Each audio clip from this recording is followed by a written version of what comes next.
스카이어 스루프 타임즈 2024년 1월 30일 매출액 또는 손익구조 30%, 대규모 법인은 15% 이상 변동 공시기업들을 편집해서 진행하도록 하겠습니다.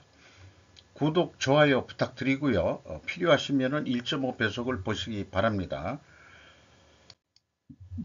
실적을 소개하기 전에 어저께 나이가 먹으니까 자꾸 잠이 안 와가지고 유튜버 시네마 로드라는 유튜버, 영화 유튜버 넘버스 빌딩숲의 감시자들이라는 드라마를 봤는데요. MBC에서 했던 것 같은데 그 아는 용어들이, 익숙한 용어들이 눈에 띄어서 또 편집도 해봤고, 또는 모르는 게 있어서 또 편집도 해봤습니다. 한번 읽어보도록 하겠습니다. 회계사의 분노에는 힘이 있다. 잘못된 것을 바꿔놓을 수 있는 힘이 있지 않겠냐고 신입 회계사가 얘기를 했는데, 하지만 힘이 없기도 하다. 감사 의견 거절, 절대 타협하지 말라. 자기 자신과도 타협 말라. 자기 자신에게 타협하는 것은 지혜가 아니다. 새겨들을 얘기 같아요. 이렇게 얘기한 사람은 적정 의견을 내라는 그 위에서의 압력을 거절하고, 감사 의견을 거절하고 회계법인을 떠나는 그런 사람의 얘기이기도 합니다. 그리고 원하는 것은 달라도 목표가 같으면 동맹은 가능하다. 이런 표현이 있는데, 원래 그 나와 있는 것은 목적은 달라도 목표가 같으면 동맹은 가능하다라고 되어 있는데, 사실 목적과 목표는 그렇게 잘 식별이 되는 게 아닙니다. 우리는 그 목표라는 것을 골이라고 보통 얘기하고요. 목적이라 그러면 보통 오브젝티브 또는 타겟이라고 얘기를 하는데, 목표 관리할 때는 또 오브젝트라고 이렇게 그 경영 쪽에서는 얘기를 하거든요. 그래서 그 경계선이 참 애매모호합니다. 그래서 제가 원하는 것은 달라도라고 표현을 했습니다. 이것은 정치도 마찬가지일 것이라고 생각을 해요. 구체적인 계획도 근거도 없는 보고는 그에 따른 합리적인 가정도 없다. 합리적인 의심, 합리적인 가정, 요즘 이런 거를 제가 좀 용어를 많이 쓰고 있습니다. 어떤 펀드가 회계 투명성에는 전혀 관심이 없고 눈앞에 있는 배당금을 노리는가? 그런 기업이, 그런 펀드가 어딜까? 이런 게 있는데, 해외 펀드가 한국 회사를 상대로 한국에서만 뱅글뱅글 돌면서 돈을 벌고 있다. 외국 자본을 조금 비판하는 그런 것도 언뜻이 비치고 있는 것 같아요. 그런데 이 드라마에서 나오는 것은 AK 사모펀드 목적이 돈 세탁이라는 게 나옵니다.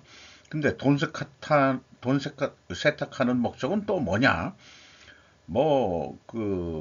무슨 이 계좌라고 그러죠? 차명 계좌 뭐 이런 것들도 얘기가 나오고 있어요. HK면 홍콩의 약자인가? 그건 아니고, 여기 최민식인가요? 최민식. 이가 자기가 만들어 놓은 그런 사모펀드라고 되어 있습니다. 이미 알고 있는 위험은 더 이상 위험 요소가 아니다. 후반부에 일개 회계법인 부대표인 최민식 씨가 벌인 시중은행을 먹으려는 그런 의도로 진행이 되는데, 스케일을 너무 키운 것이 좀 비현실적으로 보입니다. 그 시중은행이 그렇게 만만한 데가 아닌데, 이 드라마 작가가 판을 너무 크게 키워놓은 것 같은 느낌도 들어요. 결론은 여러 가지 비위로 고발이 돼가지고 했는데, 일단 잠깐 들어갔다가 최종적으로는 무죄로 풀려 나와서 다시 리츠 회사를 차린다는 거로 되어 있습니다. 리츠 회사라는 얘기를 많이 들어봤습니다만은 요걸 찾아본 용어 정의를 이렇게 찾아봤어요. 그리고 세일 앤 리스백이라는 용어도 요것도 처음 들어보게 됩니다. 금융계통에서 일을 안 한 거기 때문에 이런 용어들을 하면서 저도 배우게 되죠. 이 여주인공으로 나오는 또 조연급 여주인공도 있는데, 뭐 무척 이쁘게 생겼네요. 만든 얼굴인가? 진짜 쌩얼이 이렇게 된 건가? 제가 누군지는 모르겠습니다만 세일즈 리스펙에 대한 것도 배우게 됐습니다. 오늘 그 공시된 중에서 대우건설이 있는데 그 15% 이상이 안 들어가기 때문에 그 이 원인은 설명을 의무가 없습니다. 일단 매출이 11조 6,478억 원으로서 11.8% 증가했고 영업비용은 공시에는 빠지지만은 영업이익에 있는데 이거에서 이제 역산풀이를 하면은 이제 영업비용이 13.7% 증가한 거로 산출이 돼요. 그러면은 매출 증가보다도 매출원가 및 판매 관리비가 더 증가했다는 얘기죠. 그러니까 영업이익은 작년보다 더 감소했다. 이런 얘기가 되겠습니다. 그런데 대우건설 3년차 백정환 사장 갑진년 과제가 원가율 현금 흐름 개선. 자, 현금 흐름이라는 거를 기자가 엄청 많이 지식을 알고 있는 것 같은데 그래서 유심히 좀 더 들여다봤어요. 김진영 기자, 브로터 기자입니다만은 건자재 가격 인상, 임금 상승 등으로 인한 원가율 증가로 인해 영업이익은 전년 대비 감소했다. 법인세가 줄면서 당기순이익은 간신히 전년 대비 웃도는 결과를 얻었다. 백정환 사장에게 2024년은 원가율 개선을 통한 영업이익 증가가 과제가 될 것으로 보인다. 매출 비중이 가장 높은 주택 부분의 원가율 개선이 2024년 실적을 좌우할 열쇠가 될 것으로 보인다. 대우건설의 매출액의 60%가량은 주택 건축 부분에서 발생하고 있다. 그런데 건설 회사도 그 수주산업의 그 대표적인 업종이 되겠는데요. 매출액은 그 미천구 공사를 미리 매출로 인식하는 게 있기 때문에 실질 손익이 어떨지는 그것을 저는 그 스로프 분석할 때 포괄 제공으로 인식을 해가지고 부풀려진 금액을 빼버립니다. 그렇게 하고 있는데 나중에 그게 영업이익이 아마 이거보다는 더 줄어들 것으로 저는 예상이 돼요.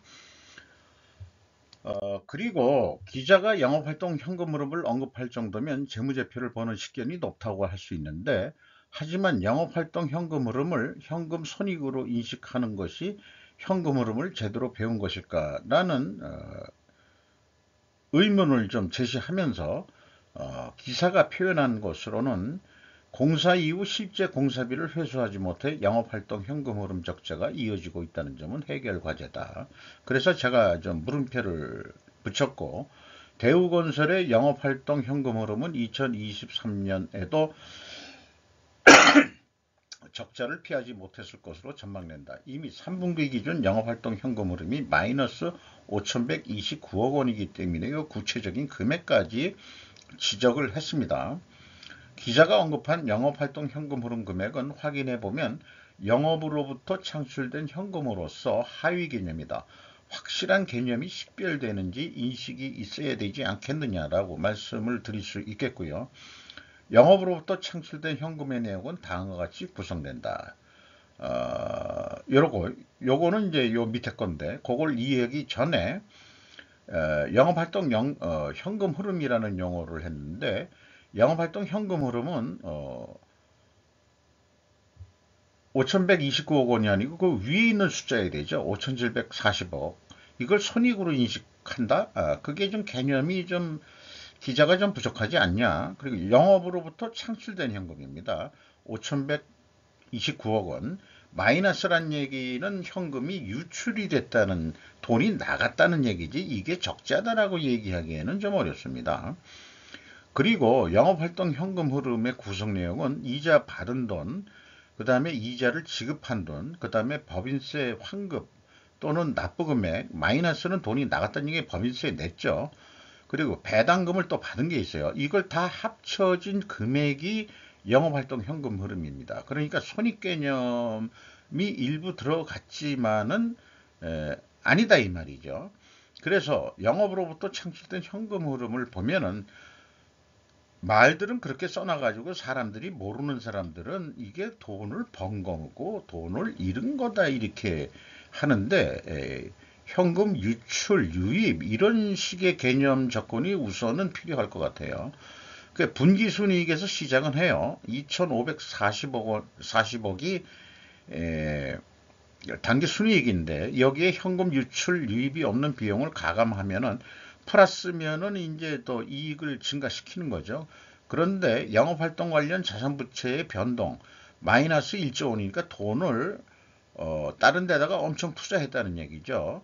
1조 원이나. 그래서 실질적으로 영업으로부터 창출된 현금은 창출된 게 아니고 창발된 나간 돈 4,692억 원입니다.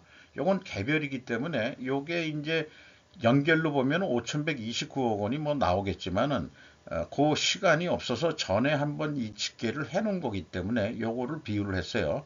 영어로부터 창출된 현금이라는 개념을 소개하기 위해서. 그래서 현금 흐름을 좀 우리가 상식적으로 더 좀 인식하기 위해 가지고 2024년도 결산 분석에서 스루프 손익 분석이 채택한 아트만 현금 흐름 분석을 좀 기대해 주시기 바랍니다. 대우건설도 그렇고 다른 기업도 그렇고요. 그래서 EAT라고 제가 붙인 이름인데 이게 제 나름대로 제가 만들었다고 생각하는데 이게 현실적으로 전문 용어로도 이게 있더라고요. 나중에 확인해 보니까 earned after tax로 되어 있습니다. 이것도 이제 당기순이익으로 시작을 해요. 그리고 other comprehensive income이란 건 기타 포괄손익도 넣어줘야 되고 그 다음에 그 현금 조정에 현금 유출이 없는 비용을 더해주고 현금 유입이 없는 수익은 빼줘야 됩니다. 이게 그 더 더해주는 금액이 더 많아가지고 그래서 이 두 가지를 합친 게 3,424억 원인데 여기에 지급이자 나간 것도 번 돈에서 나갔으니까 지급이자만큼 벌었다 이렇게 또 보는 거고요. 그래서 이걸 다 더하면은 6,417억 원이 적자가 아니고 현실적으로는 6,417억 원의 현금을 벌었다. 또는 그게 부채하고 연결해서 표현해 가지고 본다고 그런다면은 돈을 벌어서 부채를 갚았다 그런다면은 이 돈을 벌었다고 하지만은 차입에 의해서 현금이 들어왔다 그러면은 그건 돈을 벌었다고 얘기할 수 없는 거죠. 그때는 현금 유입이 됐다. 또 이렇게 얘기를 해야 되는 겁니다. 그렇게 좀 말씀을 드릴 수 있겠어요. 현금 흐름, 일반 기업, 대기업 회계에서 일하시는 분들은 좀 나름대로 그 식견이 있겠지만은 제가 얘기 듣기로는 또는 직접 상대해 본 바에 의하면은 중소기업에서 현금 흐름표를 작성할 수 있는 능력의 회계 직원들은 거의 없습니다.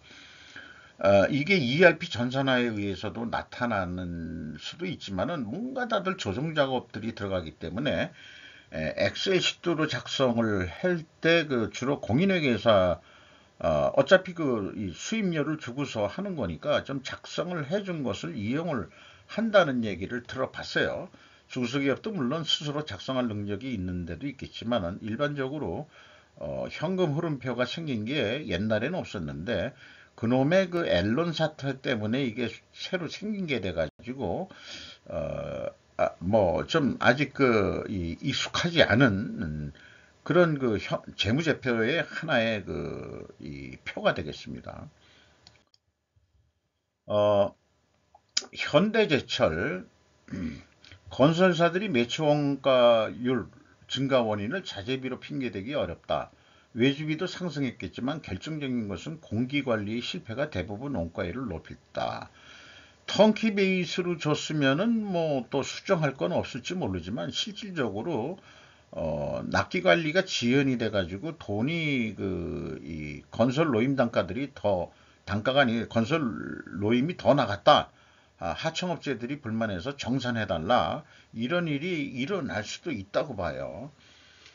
그래가지고 이 공정관리가 사실 이 최적기에 제대로 맞춰야 그나마 계획된 이익을 넣는데 공기가 질질 끌고 이렇게 되면은 품값만 더 들어가고 그런 경우가 많이 있죠. 그래서 하청업체가 도저히 이건 못해 먹겠다. 우리 잘못이 아니고 자재가 늦게 들어와서 일을 못하고 하루 작업량도 못 채우는데 뭐 이런 아주 다양한 원인들이 있겠죠. 매출은 5.2% 감소했고 현대제철 그 다음에 영업비용이 2.4% 적게 감소했으니까 매출원가가 상승했다는 얘기겠죠. 영업이익이 50.1% 감소했습니다. 판매량 증가 불구 글로벌 철강 상황 둔화로 인한 제품 판매 가격 하락. 결국 철강제 가격 내려갔다는 얘기예요. 그러니까 건설사들이 자재비 때문에 원가율 올라갔다는 얘기를 해서는 안 된다. 이런 얘기죠. 오히려 공사관리 잘못해가지고 원가가 올랐다라고 고백을 해야 될 겁니다. 삼성 엔지니어링 매출이 5.7% 증가했고 영업이익은 41.3%가 증가했습니다. 종료 단계 프로젝트 원가 개선 및 정산 이익이라고 이렇게 설명을 하고 있는데 선 매출로 인식했던 미청구 공사를 정상적으로 정산해 가지고 그 결과는 영업이익이 증가한 결과가 됐다는 설명으로 저는 이해를 합니다. 효성 첨단 소재 매출이 3조 2천억 원대로서 16.6% 감소했고 영업이익은 45.3%가 감소했습니다. 원인 설명은 타이어 보강제 및 기타 부문의 판매량 감소에 따른 실적 감소다. 판매량 감소까지는 얘기를 했는데 영업이익은 왜 내려갔느냐에 대한 얘기도 좀 했으면 좋았을 것 같은데 효성중공업 매출이 4조 3천억 원으로서 22.5% 증가했고 영업이익은 80% 증가했습니다. LS 일렉트릭하고 현대 일렉트릭처럼 효성중공업도 중전기 회사인데 변압기 및 모타 이런 거를 하거든요. 전력기기 글로벌 호황에 따른 유럽, 북미, 중동 위주의 해외 시장 매출이 증가했다. 그 매출 증가는 이해를 하겠는데 영업이익은 왜 올라갔느냐에 대한 이것도 영업이익에 대한 얘기가 좀 더 있었으면 좋았을 뻔 했어요. 우리나라 그 공시 수준이 이렇다는 것도 좀 알아야 되겠죠. 효성 TNC 특수 섬유라고 알고 있습니다. 매출이 15.3% 감소했고 영업비용이 더 감소를 했어요. 그러니까 영업이익이 거꾸로 72.7%가 증가했습니다. 매출액은 감소해도 영업이익은 늘 증가할 수 있다는 사례에 해당하겠죠. 중국 리오프닝 효과 지연 및 글로벌 경기 침체 영향도로 매출은 감소했는데 스판텍스 부분 스프레드 개선 영향으로 이익이 증가했다. 스프레드라는 것 그래서 찾아봤는데 그 금리 가상금리라는 거로는 해 근데 기업에서 쓰는 판매에서의 그 스프레드 개선이라는 게 뭔지 솔직히 잘 모르겠어요. 나중에 다시 한번 공부를 해봐야 되겠습니다. 효성화학 요즘 케미칼들이 안 좋은데 매출이 3% 줄고 영업 손실이 43.9% 증가 아니 감소했으니까 개선이 됐단 얘기죠. 거꾸로. 그래서 하반기 베트남 법인의 공장이 정상화됐다는 얘기를 했고 원자재 프로판 가격이 좀 내려가서 손익이 개선이 됐다고 이렇게 소개를 하고 있는데 어쨌든 2개년 연속 매출액보다는 판매 가격이 아마 내려간 것 같아요. 그러니까 영업비용을 넘어가질 못하고 있습니다. 매출원가가 매우 높다는 얘기겠죠. 어, 광고업도 디플레이션의 상징일 것 같습니다. SBS를 비했지만 나중에 제1기획도 얘기를 하겠습니다만은 팜스코라는 것은 곡물 회사인데 매출은 2.5% 감소했고 영업이익은 67.5%가 증가했어요. 곡물 시세 안정화에 따른 수익성 확보. 너무 좀 추상적입니다. 어, 곡물 시세가 좀 내려갔다라고 표현해도 되잖아요. 안정화란 게 그런 뜻으로 이해가 되는데 SBS 영업이익이 67.8% 감소했어요. 광고 경기 침체로 그 광고비가 많이 안 들어왔다 그런 얘기로 일단 이해가 됩니다. 사업 부문이 있어요. 광고 부분이 있고 사업 수익이 있고 뭐 드라마 제작해서 판다든지 또는 뭐 이런 것들이 있을 수 있습니다. 미래에셋생명 영업이익이 25.3% 증가했는데 그 원인을 표현한 걸 보면 당해 사업년도 회계 기준 변경했다. 자, 그 생명보험회사의 회계 기준이 변경된 게 제가 계약부채 뭐 회계 기준이 좀 변경된 거로 알고 있어요. 그게 상대적인 계정이 계약 자산인지 어떤지는 잘 모르겠습니다만은 일반 기업에서는 이 계약 부채는 부채로만 인식하는데 여기에서는 고객하고 계약하면 나중에 이걸 사건이 벌어지면은 돈을 지불해야 될 의무가 생기는 거니까 수익도 되면서 부채다? 그거 그래 한번 삼성생명을 해봐서 좀 조금 인식을 했는데 나중에 연간 거를 그 생명회사 한 두 군데 정도 보험회사 해서 그 분야도 조금 좀 식견을 좀 올려봐야 될 것 같습니다. 제 스스로도 락앤락 반찬통으로 유명한 데죠. 영업 손실이 179억 원, 거의 180원 적자가 났습니다. 자, 회사는 중국 등 주요 시장 경기 침체에 따라서 위축이 됐다. 그리고 재고평가 등의 역량이라는 용어가 처음 나왔습니다. 그래서 손익을 결정하는 데는 재고자산의 증감과 또 증감이 되는 데는 평가에 의해서 재고가 늘어날 수도 있고 재고가 감소할 수 있는데 그래서 그 재고 평가라든지 이런 거 그다음에 가공비 배부 재고 자산 가공비를 배부하는 것 자체를 저는 분식으로 인식을 하기 때문에 제조업으로서는 저는 한 마리 한 놈만 팬다고 그랬잖아요. 재고 자산 한 놈만 패가지고 슬퍼 손익을 산출해 냅니다. 그게 얼마나 큰 영향을 미치고 경영 의사결정에 그 지대한 영향을 미치는지 지속적으로 끝까지 물고 늘어질 겁니다. 저는 제 건강이 허락하는 한은 한미 반도체 영업이익이 69.1% 감소했고요. 회사 설명은 2022년 초 코비드19로 인한 중국 락다운 영향과 현재 러우 전쟁 발발 등 글로벌 반도체 경기 악화로 매출액 하락했다. 삼성전자 내려간 거하고 같은 맥락이겠죠. HPSB 금융자산 투자 수익으로 당기순이 큰 폭 증가했다. 자, 영업 본업에서는 영업이익이 줄었는데 영업의 손익에서 3,107억 원이 흑자가 났어요. 그래서 세전이익이 영업이익보다 거의 10배 정도가 났습니다. 그러니까 본업에서는 별 볼 일이 없었는데 돈놀이 투자 수익으로 돈을 왕창 벌었다. 현금으로 들어온 건 아니고 평가이익일 겁니다. 아마 남해화학 이것도 케미칼이죠. 화학 영업이익이 81.4% 감소했고요. 비료 암모니아 등 제품 판매 가격이 하락했다. 이것이 주요 원인입니다. 한국특강 개별인데 영업이익이 54.1% 증가했어요.